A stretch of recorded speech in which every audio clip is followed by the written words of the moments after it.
Halo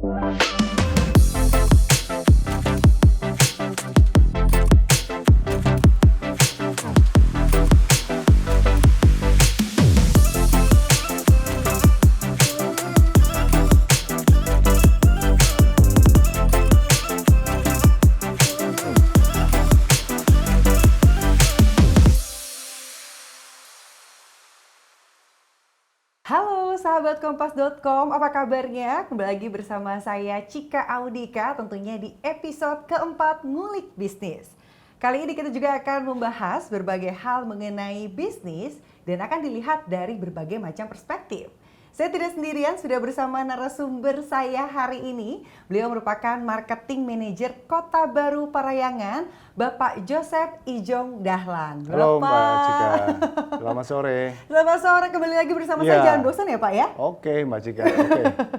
Pak, kalau sebelumnya kita udah membahas mengenai kereta cepat yang lumayan fenomenal di kawasan Bandung ini ya Pak ya. Kali ini kita akan membahas mengenai apa sih kira-kira tren hunian bernuansa alam yang sekarang santer lagi happening juga nih Pak ya. Apa benar nih? Ini mitos atau fakta gitu? Beberapa developer juga sangat menjual mengenai konsep hunian bernuansa alam. Nah, apakah lagi high demand atau bagaimana sebetulnya Pak? Ya, kalau kami lihat properti menyiapkan ruang hunian yang bernuansa alam tentunya akan menarik.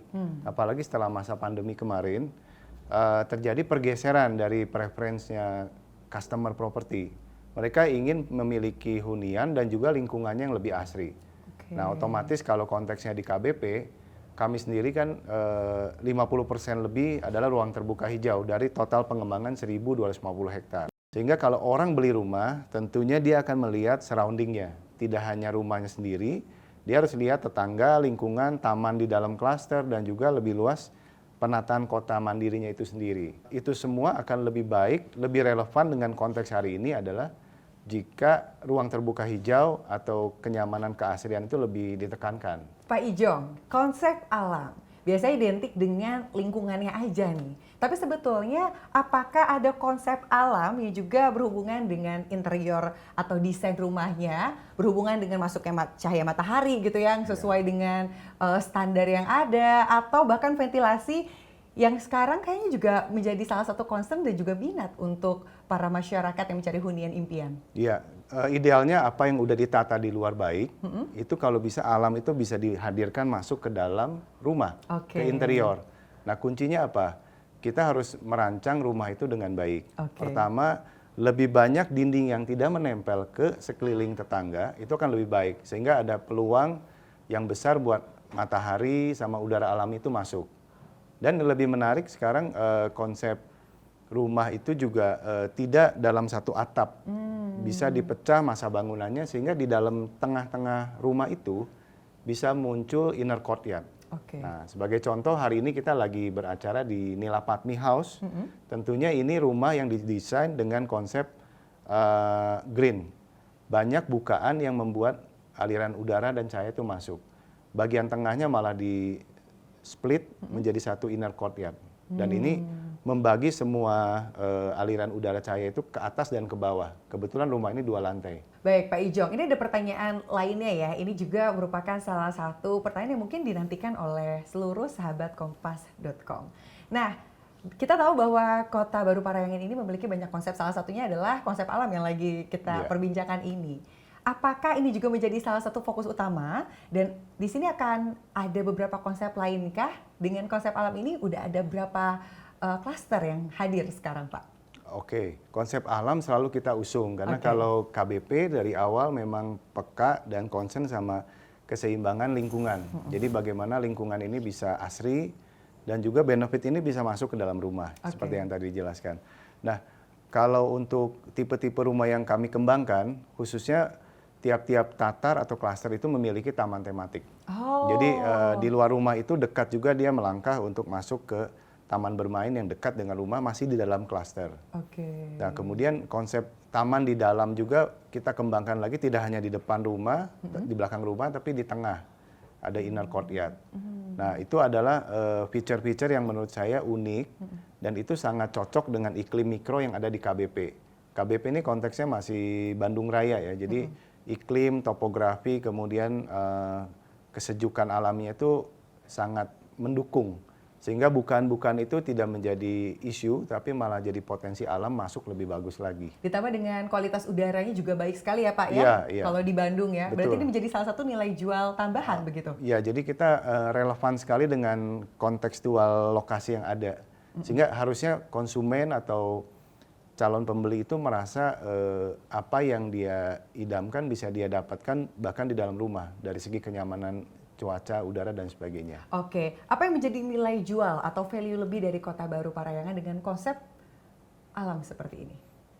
Saya rasa semua pengembangan sekarang peka atas isu global kita sama-sama, yaitu isu global dunia, lingkungan, krisis cuaca, dan lain-lain. Jadi semua industri saya rasa semua mengarah ke sana. Sedangkan KBP memang dari awal sudah mengarah ke sana. Salah satunya adalah pengembangan berkelanjutan yang salah satu poin adalah lingkungan. Sehingga terjemahan di master planning, site planning, cluster sampai rumah, itu semuanya harus inline. Sehingga benefit ini memberikan manfaat yang besar buat yang tinggal di sini. Kita ingin mereka semua happy, sehat, dan juga bersosialisasi diwadahi dengan taman-taman yang dekat. Sangat walking distance ke taman cluster, ke pusat kotanya KBP juga dekat, di sana ada area hijau lagi, sehingga semua environment-nya itu mendukung untuk gaya hidup sehat, hijau, dan juga aktif. Ya. Jadi bukan hanya estetikanya aja ya Pak ya? Estetika udah pasti harus menjadi standar itu. Tapi dipenuhi juga dengan fasilitas-fasilitas yang mendukung ya di taman-taman tersebut ya, luar biasa sekali. Nah ini juga menarik, kalau misalnya kita lihat di KBP ini, di setiap klaster ada konsep-konsep yang berbeda. Nah, ada proyek khusus nggak yang lagi diusung dengan konsep yang lagi happening ini? Ya, nah ini Nilapatmi House ini sebetulnya salah satu produk yang tahun ini kita luncurkan di pertengahan tahun dan memang berada di dalam satu klaster yang berbentuk peninsula. Jadi sebagai gambaran di KBP ada 3 jenis karakteristik klaster. Pertama di tanah yang datar, kedua di tanah peninsula. Jadi klaster ini dikelilingi oleh aliran danau di sekitar klasternya. Dan rumah Nilapatmi ini ada di tengah dan di samping-samping klaster tersebut. Jadi secara alaminya dapat sekali. Klaster Nilapatmi ini termasuk kategori klaster peninsula. Dan juga ini salah satu yang memang karya-karya kita yang di land bank yang tinggal beberapa klaster lagi. Karena dalam waktu dekat kita akan kembangkan ke arah bukit. Jadi itu karakteristik yang ketiga ya, yaitu pengembangan hunian di bukit dan masih dalam konteksnya kota mandiri KBP. Unik banget ya Pak ya, ada beberapa konsep yang ditawarkan, ada beberapa rasa yang dihidangkan gitu ya. Jadi memang para calon penghuni bisa melihat dan juga merasakan experience yang baru. Tapi ngomong-ngomong, dari tadi kita membahas mengenai Nilapatmi. Ini apakah ada arti khusus kah yang memang dikonsepkan atau dikhususkan namanya untuk beberapa klaster dengan tematik alam? Nah, kalau penamaan itu sangat menarik.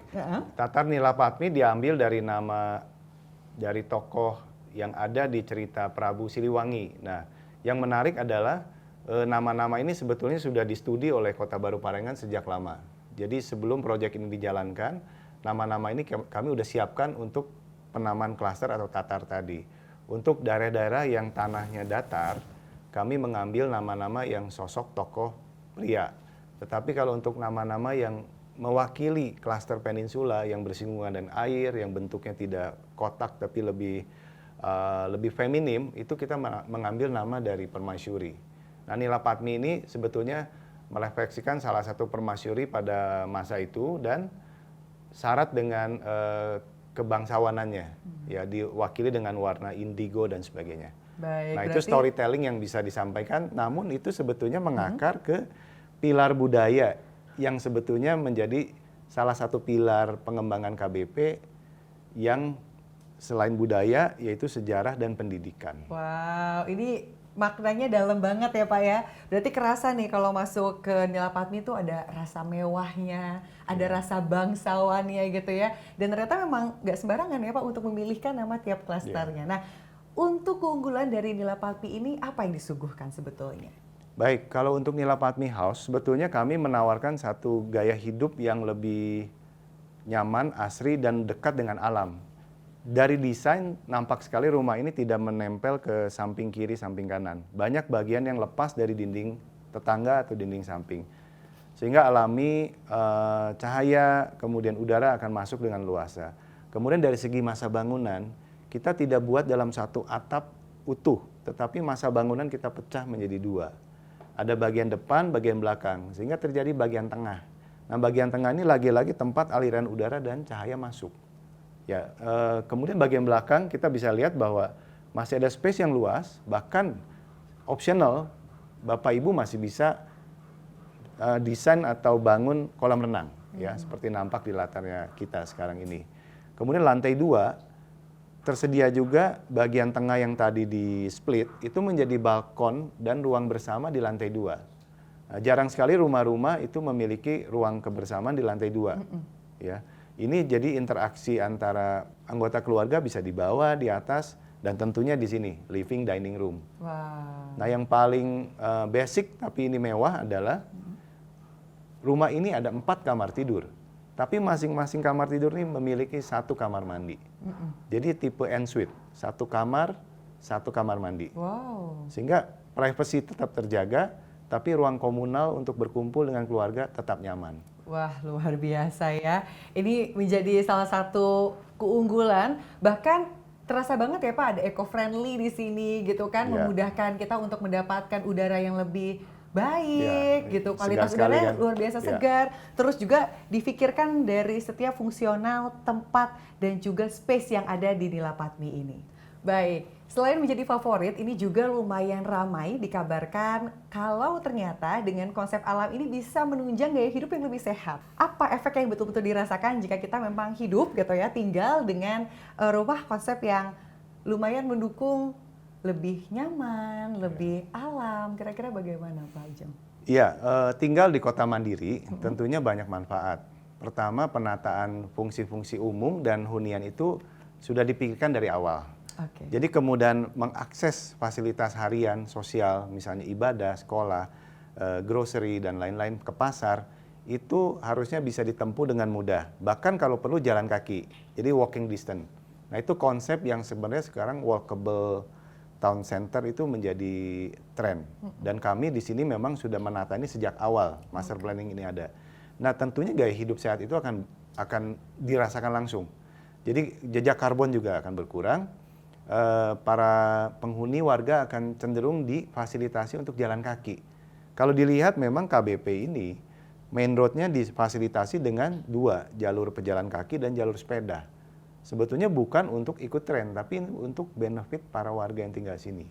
Walaupun memang ada efek dampak jadi wisata olahraganya cukup menarik ke sini. Banyak juga traffic yang ke sini khusus hanya untuk berjalan kaki atau naik sepeda. Nah, kalau kita masuk ke sisi klaster dan rumah, tentunya kita tinggal di rumah perlu lingkungan yang sehat. Nah, tadi adanya konsep taman dekat rumah itu sangat mendukung interaksi orang tua, anak untuk berkumpul di udara terbuka dan berolahraga pagi yang bisa dilakukan singkat di pagi hari sebelum aktivitas. Ketiga, jika kita masuk rumah, konsep-konsep tadi di mana masa bangunan dipecah, aliran udara bagus, pasti akan membuat rumah ini lebih sehat karena tidak sumpek dan juga punya area interaksi yang dekat dengan alam. Kita bisa bangun taman, bisa bikin vertical garden, bahkan masih bisa simpan kolam renang untuk olahraga. Simple di rumah. Saya rasa kombinasi kota, master plan, site plan, sampai ke rumah ini terintegrasi hanya bisa dilakukan di salah satu kawasan yang memang ditata dari awal.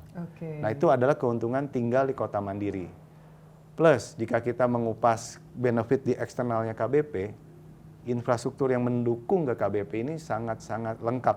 Hari ini kita bisa klaim bahwa WUS sangat dekat dengan kami karena stasiun Padalarang hanya 1 kilometer, kemudian jalan layang kita sudah bangun sebelumnya dan terkoneksi ke jalan tol Cipularang. Sehingga dengan tinggal di kota mandiri tetap bisa mobilitas ke kota inti maupun bahkan keluar kota Bandung dengan mudah. Tubuh sehat, tapi pekerjaan dan juga bisnis bisa tanpa berjalan batas ya. Tanpa batas ya. Kemudahan bahkan, akses itu. Betul, dan bahkan memang ini juga menjadi salah satu value utama ya yang dicari. Nah, value lain ya Pak yang lagi rame nih di kaum millennials adalah smart and easy living. Nah, oh iya. Memang identik dengan teknologi ya. Betul. Bagaimana teknologi ini membantu kita dalam keseharian. Sebagai contoh paling sederhana, Nilapatmi House ini kami sudah terapkan Eco Smart Home. Jadi ada dua hal, satu dari sisi eco kami sudah lengkapi dengan solar panel yang bisa alternate untuk fungsi listrik ya dari tenaga surya. Kedua, kalau dari sisi smart home-nya, pengaturan lighting, kemudian pintu dan juga beberapa feature-feature gadget ya, itu udah bisa di remote dari mobile phone. Itu hal-hal basic yang memang sudah kita apply di rumah-rumah tipe ini, bahkan tipe-tipe yang lebih kecil pun sudah. Oke, komplit ya Pak ya, jadi semuanya. Saya rasa cukup menyenangkan lah ini. Ini bukan hanya menarik perhatian kaum millennials, tapi mungkin baby boomers ya, generasi Z ya. Iya. Karena memang bukan hanya dilihat dari aspek kenyamanan, investasi oke gitu ya, nyaman, bahkan menunjang gaya hidup sehat dengan konsep alam. Nah, pertanyaan terakhir ini akan menjadi pertanyaan paling menarik Pak. Oke. Boleh dong Pak diinformasikan dari promo, harga, dan kira-kira penawaran apa yang bisa didapatkan para sahabat kompas.com. Baik, sahabat kompas.com, pada kesempatan baik ini Kota Baru Parahyangan saat ini sedang memasarkan rumah Nilapatmi. Dan rumah ini adalah tempat di mana kita melakukan acara ini. Sangat nyaman, Bapak Ibu, rekan-rekan sekalian bisa mengunjungi rumah contoh di sini. Kami bisa melayani semua pertanyaan Bapak Ibu dan juga bisa mengalami experience rumah langsung di tempat. Nah, sebagai akses untuk mendapatkan rumah ini kami menyediakan cara bayar dengan berbagai pilihan, bisa tunai ataupun KPR dengan kurang lebih ada 10 mitra bank yang bekerja sama dan juga cara bayar cicilan secara bertahap ke developer. Nah, apa yang lebih menarik lagi? Dalam waktu dekat atau bulan Desember kita akan ada satu acara year end gathering. Di situ kita akan hadirkan beberapa penawaran-penawaran khusus untuk menyambut tutup tahun bahkan untuk membuka awal tahun. Nah, di situ para sahabat-sahabat kompas.com yang berkesempatan bisa hadir, menghubungi channel-channel kami atau langsung kontak ke kami di KBP. Baik Pak Ijon, terima kasih banyak untuk sharingnya, diskusinya luar biasa sekali. Semoga ini akan menjadikan pilihan baru untuk sahabat kompas.com yang ingin mendapatkan hunian impian. Dan tentunya episode 4 kali ini bersama Kota Baru Parahyangan telah usai di sini. Sampai bertemu lagi di Ngulik Bisnis bersama kompas.com selanjutnya.